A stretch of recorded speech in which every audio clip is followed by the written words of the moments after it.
Hi, I'm Steve Webb, a professional full-time voiceover talent with episode 2 of Tips for Writing Radio or Television Commercials. In the last episode, we talked about identifying what you want to accomplish with your commercial.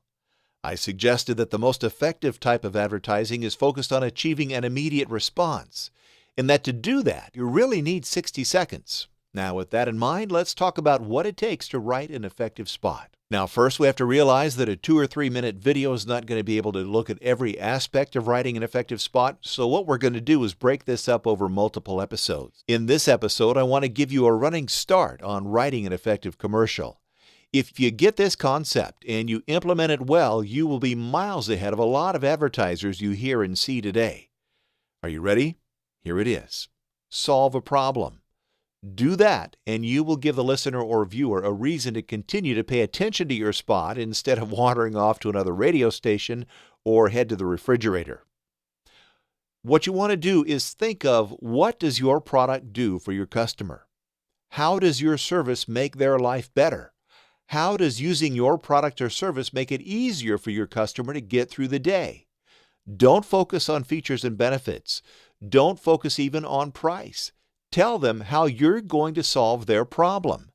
Tell them how smart they're going to look, how much better they're going to look in their clothes, or how happy their husband or wife will be with them, or how easy life is with your product.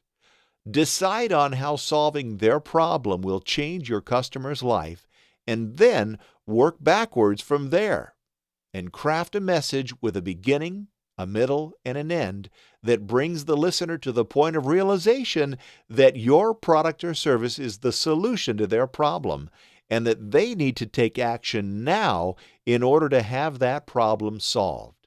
Now, here's a bonus tip with equal weight. Don't slough this off just because it's a bonus. It should have its own episode. In fact, maybe it will, but I don't want to separate it right now from the solving the problem tip. Now, here it is. Your commercial should have one and only one call to action. Not 2, not 3. What do I mean by one call to action? Fair question. Here it is. Give your listener just one thing to do after hearing your spot. What should that be? Well, it depends. It might be a call for an appointment. In that case, your spot should have your phone number. Your call to action might be to get a free report. In that case, give them an easy-to-remember URL where they can download the report. It might be to come to your location to receive a free sample of your product or your service. In that case, give your location. The point is that you don't want to give your phone number, your website, and your address. Don't do it. Don't give them a choice. You want one call to action and only one. You can and should repeat that in your commercial, but only give the listener or viewer one thing to do. So to sum up, solve a problem and give them one call to action. On the next episode, we'll talk about how to build urgency into your message and why that's so important. Until then, thanks for watching. Please feel free to comment or post questions in the comments below. Now, if you'd like to hear my demos, click on over to theguywiththefriendlyvoice.com. See you next time. My name is Steve Webb.